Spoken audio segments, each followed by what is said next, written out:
Dear learners, Assalamu alaikum. Welcome to my new channel, Shobuz English Care, with I'm Iqbal Hossain Shobuz, Assistant Teacher of English in Genius Laboratory School and College, Meherpur. So today I'm going to discuss about a topic. The name of my topic is tag question. It is very much important for all, especially for the student of class 9 and 10 and SSC examining. So let's see. Tag question. First of all, you should know what is tag question. Tag question, tag শব্দের অর্থ হচ্ছে যে জুড়ে দেওয়া, অর্থাৎ কোনো question জুড়ে দেওয়া, অর্থাৎ সংক্ষিপ্ত আকারে কোনো বক্তার সমর্থনকে সম্মত এবং অসম্মত জানানোর মাধ্যমে যখন কোনো কোশ্চেনে আমাদের হ্যাঁ অথবা না অর্থ প্রকাশ করে প্রশ্ন করা বোঝায়, সেটাকেই বলা হয় ট্যাগ কোশ্চেন। সো বাক্যের শেষে মূলত যে সংক্ষিপ্ত শব্দ বা রূপ যেটা ফর্ম ইউজ করা হয় সেন্টেন্সের মধ্যে শেষে, সেটাকে বলা হয় tag question. So let's see. Suppose he is a good student. He is a good student. সে হয় একজন ভালো ছাত্র। এটা বলার পরে আমি বলছি যে কি তাই না, সে কি ভালো ছাত্র নয়?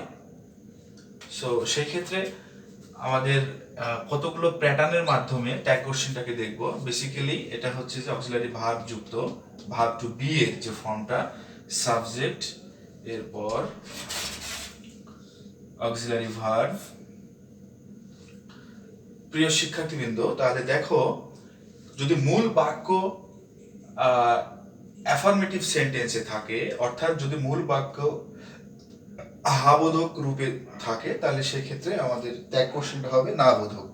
যদি মূল বাক্য না বোধক থাকে, অর্থাৎ হি ইজ নট এরকমটা থাকে, নট থাকে, তাহলে সেই ক্ষেত্রে ট্যাগ কোশ্চেনটা অ্যাফার্মেটিভে হবে। অর্থাৎ এখানে যেহেতু বাক্যটা he is a good student, সে একটা ভালো ছাত্র, সেক্ষেত্রে আমরা প্রথম যে কাজটা করব, tag question, structure of tag question, we have to know structure of tag question. তাহলে ট্যাগ কোশ্চেন স্ট্রাকচার হচ্ছে যে বাক্যের শেষে একটা কমা ব্যবহার হবে, কমা ব্যবহার হওয়ার পরে যদি বাক্যে অক্সিলারি ভার্ব খুঁজে পাওয়া যায়, তাহলে সেক্ষেত্রে অক্সিলারি ভার্বটা সরাসরি বসে যাবে। আর যদি খুঁজে না পাওয়া যায়, তাহলে সেক্ষেত্রে প্রিন্সিপাল ভার্ব হিসাবে আমাদের verb to do a do, does, did ব্যবহার হবে অ্যাকর্ডিং টু সাবজেক্ট। সেক্ষেত্রে সেটা বসাবো, আমরা সেটা পরবর্তীতে আসবো। তার আগে আমরা দেখে নিই যে সাবজেক্টের পরে অক্সিলারি ভার্ব এর মাধ্যমে কিভাবে ট্যাগ কোশ্চেনটাকে করা যায়।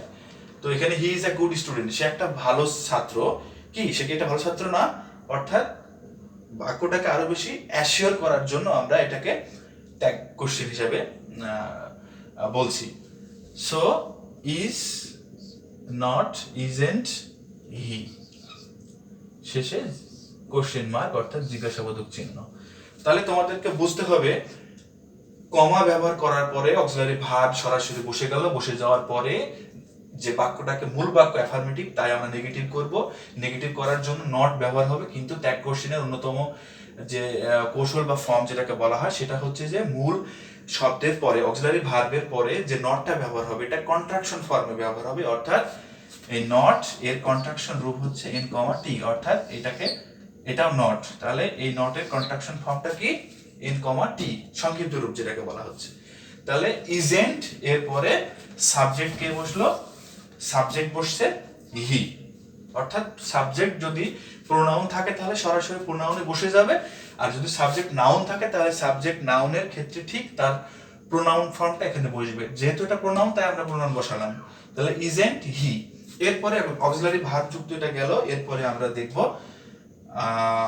যেমন হি রাইটস এ লেটার, সে একটি চিঠি লেখে। এক্ষেত্রে সাবজেক্টের পরে মূল ভার্ব, সাবজেক্ট ভার্ব অবজেক্ট। তাহলে এটা ভার্ব টু ডু এর একটা ফর্ম, সাবজেক্টের পরে ভার্ব। তাহলে এখানে প্রথমে চিন্তা ভাবনা করতে হবে আমাদের এখানে অক্সিলারি ভার্ব আছে কিনা। সরাসরি অক্সিলারি ভার্ব নাই, তাহলে এটা হচ্ছে যে মেইন ভার্ব। এই মেইন ভার্বকে নেগেটিভ করতে গেলে আমাদের ডু অথবা ডাজ আনতে হবে। তো এখানে সাবজেক্ট যদি থার্ড পারসন সিঙ্গুলার নাম্বার হয় তাহলে ভার্বের শেষে এস বা ইএস যোগ হয়। সেক্ষেত্রে যদি নেগেটিভ করি, যদি এস বা ইএস যুক্ত থাকে শব্দের শেষে, তাহলে ভাবতে হবে যে subject third person singular. Subject third person singular number হলে আমরা সেখানে ডাজ ব্যবহার করব। কি ব্যবহার করব? ডাজ ব্যবহার করব। ডাজ ব্যবহার করার পরে অক্সিলারি ভার্বটা পেয়ে গেলাম। এখানে ডাজ হচ্ছে অক্সিলারি ভার্ব, এরপরে এটা অ্যাফার্মেটিভ ফর্মে আছে তাই আমরা নেগেটিভ ফর্মে করব। ডাজ, ডাজেন্ট, সাবজেক্ট হি, হি বসে গেল। এরপরে যদি আমরা পাস্ট টেন্সে দেখি তাহলে সাপোজ আমরা এরকম দেখলাম যে রহিম opened a bank. রহিম একটা ব্যাংক খুলেছিল। রহিম একটা কি খুলেছিল? ব্যাংক খুলেছিল। তাহলে ওপেন্ড অর্থাৎ এই বাক্যটা পাস্ট টেন্সে আছে, তাই ডু অথবা ডাজ প্রেজেন্ট ইনডিফিনিট টেন্সের জন্য, আর পাস্ট টেন্সের জন্য ডিড ব্যবহার হবে। কি ব্যবহার হবে? ডিড। ডিড এই বাক্যটা অ্যাফার্মেটিভ এবং নেগেটিভ করব। Didn't, subject Rahim. সাবজেক্ট রহিমের প্রোনাউন ফর্ম কি? হি, অর্থাৎ ডিডেন্ট হি।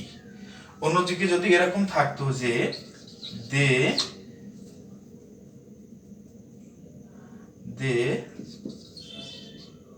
প্লে ফুটবল, এরকম বাক্য থাকলে দে প্লে ফুটবল, তাহলে এই বাক্যের শেষে এস বা এস যুক্ত হয় নাই, যেহেতু subject third person singular number নয়, তাই আমরা এখানে ডু ব্যবহার করব। ডু নট, ডোন্ট, দে।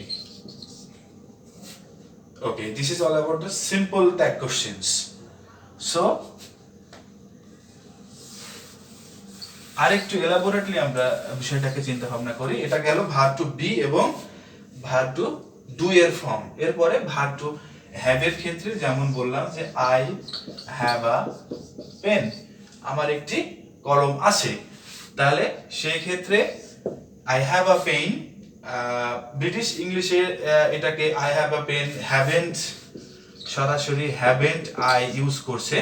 অন্যদিকে আমেরিকান ইংলিশে বলছে এখানে ডোন্ট আই, অর আই এরকম বলছে আই হ্যাড এ কার।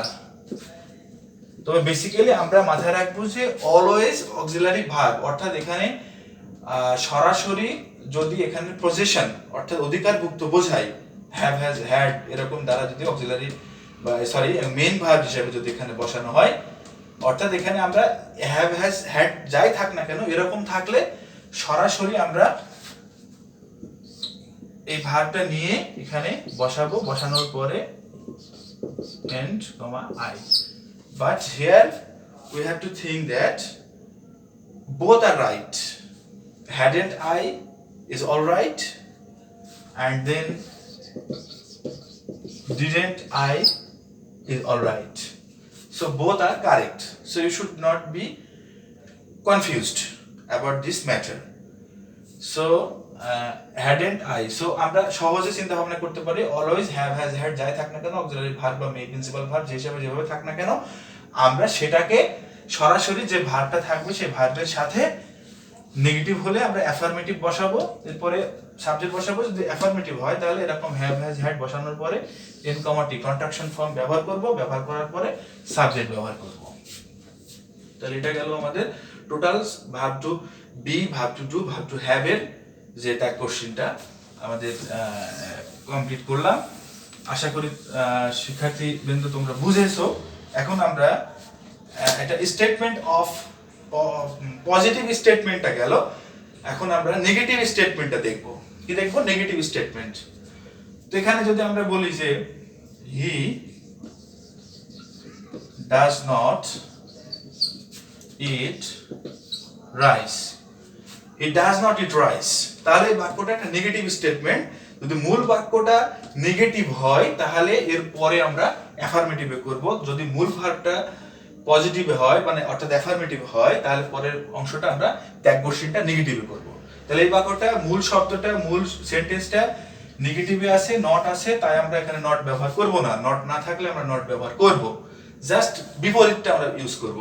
তাহলে এখানে does subject he, does he. অন্যদিকে হি did not write to me, অর্থাৎ did he, নট আছে, নট ব্যবহার করব না। নট না থাকলে এখানে নট ব্যবহার করব। So this is the thing. এরপর I do not have a pen,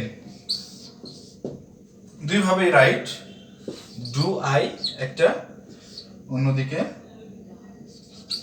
have I, both are right. তাহলে আমরা মূল কথাটা বুঝতে পেরেছি, সেটা হলো যদি সেন্টেন্সটা অ্যাফার্মেটিভে থাকে অর্থাৎ পজিটিভে থাকে তাহলে ট্যাগ কোশ্চেনটা নেগেটিভে হবে, যদি মূল সেন্টেন্সটা নেগেটিভে থাকে তাহলে ট্যাগ কোশ্চেনটা অ্যাফার্মেটিভে হবে। এবং এটার স্ট্রাকচারটা কি, প্রথমে কমা বসবে, অক্সিলারি ভার্ব থাকলে বসে যাবে, না থাকলে ডু ডাজ ডিড বসবে, এরপরে আমাদের মূল সেন্টেন্সের সাবযুক্ত সাবজেক্ট বসবে, এরপরে কোশ্চেন মার্ক বসবে। মনে রাখতে হবে কোশ্চেন মার্ক ছাড়া সেন্টেন্সটা ইনকমপ্লিট, অর্থাৎ সেন্টেন্স মানে ট্যাগ কোশ্চেন হয় নাই, অর্থাৎ প্রশ্ন হয় নাই, প্রশ্ন করা হয় নাই এখানে সে ঠিক কি না, এটা জাস্ট জাস্টিফাই করছে, যে অ্যাসিওর করার জন্য যে সে ভাত খায়নি, সে ভাত খায় কি প্রশ্ন করা হচ্ছে। অর্থাৎ ট্যাগ কোশ্চেনের অফকোর্স আমাদের we have to use the question mark. So আমরা ইতিমধ্যে দুটা স্টেপ শিখলাম। নাম্বার 1 স্টেপ অ্যাফার্মেটিভ থেকে নেগেটিভ, নেগেটিভ থেকে affirmative. Now we are going to learn imperative sentence. Imperative সেন্টেন্সের ক্ষেত্রে, ইম্পারেটিভ সেন্টেন্সগুলোর ক্ষেত্রে আমরা খেয়াল করব, সেটা হচ্ছে যে open the door. Imperative sentence সেগুলোকে বলা হয় যেগুলোর কোনো সাবজেক্ট থাকে না, অর্থাৎ সাবজেক্টটা হাইড থাকে। এখানে ওপেন দ্য ডোর অর্থাৎ দরজাটি খুলো, কে খুলবে, তুমি খোলো, কেউ নাই মানে তুমি আসো, অর্থাৎ এই তুমিটা এখানে অমিট করা আছে, কিন্তু এখানে অবশ্যই আছে, কিন্তু এটা হাইড করা আছে। আচ্ছা, ওপেন দ্য ডোর অর্থাৎ মূল ভার্ব যুক্ত শুরু হওয়া বাক্যগুলোকে ইম্পারেটিভ সেন্টেন্স বলা হয়। তো ওপেন দ্য ডোর, তাহলে খেয়াল করো প্রিয় শিক্ষার্থীবৃন্দ, আমি তোমাদের উদ্দেশ্যে বলছি যে ওপেন দ্য ডোর, তাহলে এই জায়গাটায় সরাসরি যখন ইম্পারেটিভ সেন্টেন্সগুলো ট্যাগ কোশ্চেন করতে হবে তখন আমাদের, আচ্ছা এটা দুই ভাবে করা যেতে পারে, একটা হচ্ছে যে উইল ইউ, আর একটা হচ্ছে যে উইলের যে কন্ট্রাকশন ফর্ম, উইল নট এর কন্ট্রাকশন ফর্ম হচ্ছে ওন্ট, উইল নট এর কন্ট্রাকশন ফর্ম হচ্ছে ওন্ট, যে উইল নট এবং এর সংক্ষিপ্ত রূপ হচ্ছে যে ওন্ট, WONT, ওন্ট। তাহলে সেই ক্ষেত্রে উইল ইউ, এখানে কেউ নাই মানে কি আছে, ইউ আছে, অর্থাৎ ওপেন দ্য ডোর, দরজাটি খুলো। তার মানে এই বাক্যটা ইম্পারেটিভ সেন্টেন্স, মূল ভার্ব যুক্ত সেন্টেন্স শুরু হওয়া হলেই, যেমন ডু দ্য ওয়ার্ক শুরু হলেই আমরা এরকম উইল ইউ অথবা ওন্ট ইউ ব্যবহার করব। তবে বেসিক ভাবে চিন্তা ভাবনা করতে গেলে, আমরা ধরতে গেলে একটু খেয়াল করো যে এই সেন্টেন্সটা কিন্তু ওপেন দ্য ডোর, এই সেন্টেন্সটা কিন্তু অবশ্যই অ্যাফার্মেটিভ সেন্টেন্স, তাই না, অ্যাফার্মেটিভ সেন্টেন্স। তাহলে সেই ক্ষেত্রে উইলকে নেগেটিভ করলে ওন্ট, তাহলে এখানে উইল ব্যবহার না করে ওন্ট ব্যবহার করাটাই শ্রেয়, মানে বেশি ভালো। ডু দ্য ওয়ার্ক, সেক্ষেত্রে ওন্ট ইউ, ওন্ট ইউ। আচ্ছা, তার আগে আমি তোমাদের একটু সংক্ষিপ্ত কন্ট্রাকশন রূপগুলোকে একটু লিখে দিই যাতে তোমাদের অনেকটা ইজি হয়।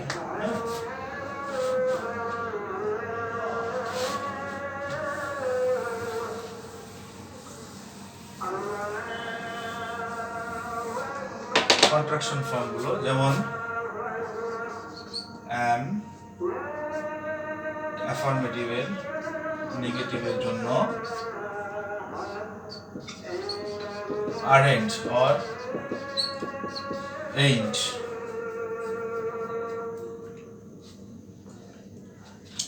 is isn't are aren't have haven't has hasn't দ্রুত নোট নাও, খাতায় লিখে নাও। am is are have has had hadn't was wasn't were। সাধারণত আমাদের বাক্যের শেষে এই নটের যে কন্ট্রাকশন রূপ, যেটা এনওটি নটের কন্ট্রাকশন রূপ হচ্ছে এন কমা টি, এটা বসাই দিলে সাধারণত হয়ে যায়। ব্যতিক্রমটা হচ্ছে এম এর সাথে আরেন্ট, এম এর নেগেটিভ ফর্ম আরেন্ট অথবা এইন্ট হিসেবে ব্যবহার করা হয়। এবং এগুলো গেল অক্সিলারি ভার্ব। এরপরে আমাদের সাথে যে মডেল অক্সিলারি ভার্ব গুলো আসবে, যেমন ভার্বগুলো আসবে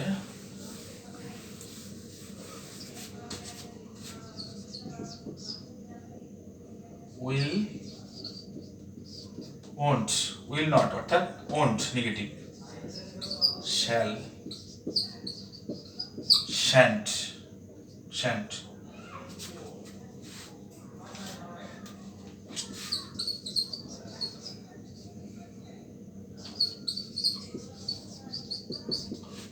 wouldn't,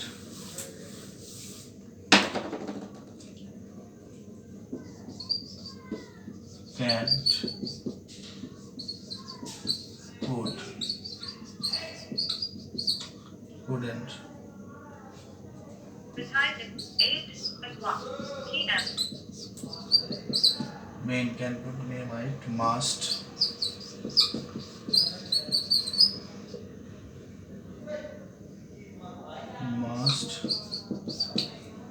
mustn't,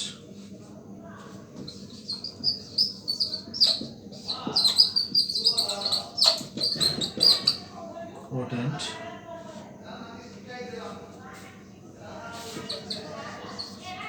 used, didn't, used to অর্থাৎ used to এর সাথে didn't ব্যবহার হবে। এরপরে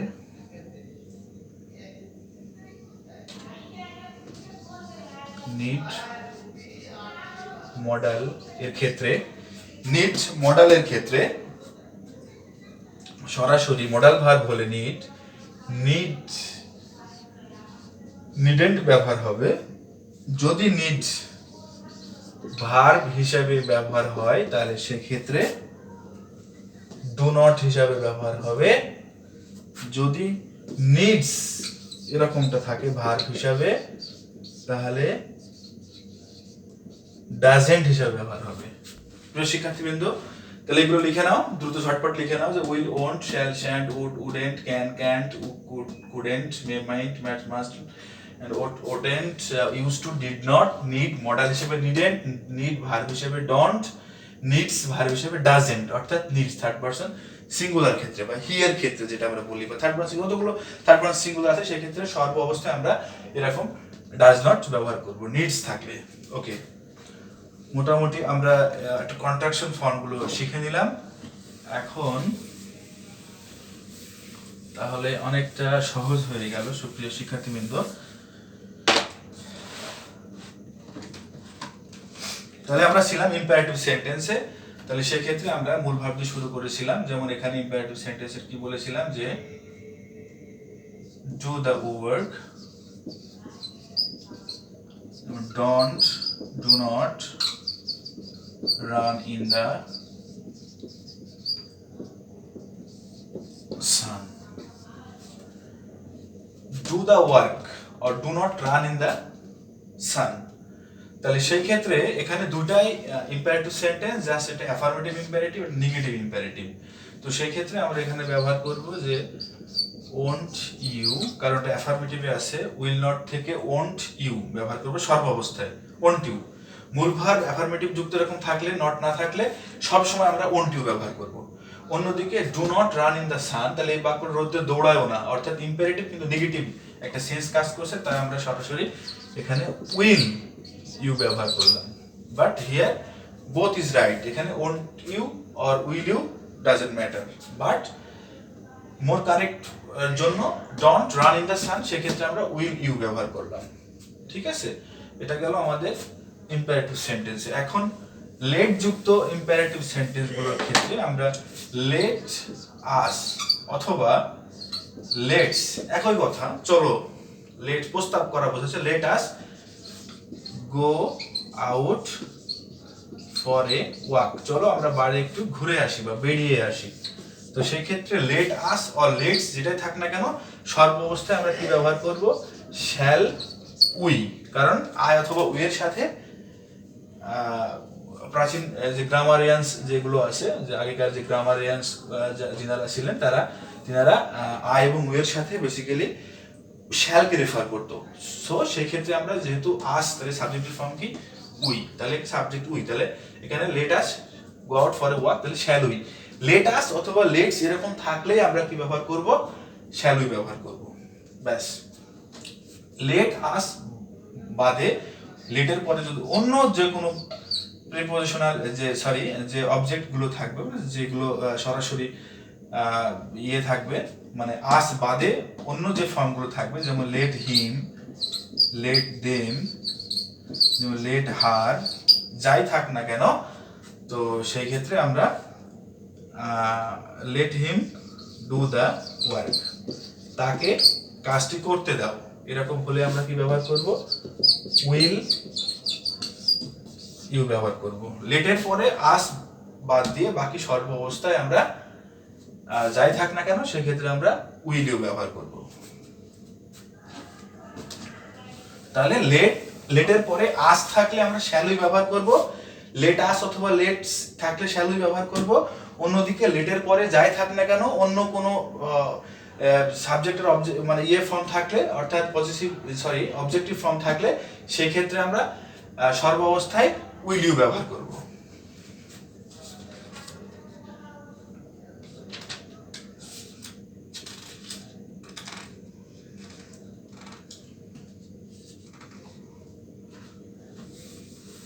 তাহলে ইম্পারেটিভ সেন্টেন্স আমরা শিখলাম। এছাড়াও আমরা can't you, wouldn't you, couldn't you এইগুলো ব্যবহার করতে পারি, তবে উইল ইউ বা ওন্ট ইউটা বেশি ইউজেবল, সো আমরা এটাকে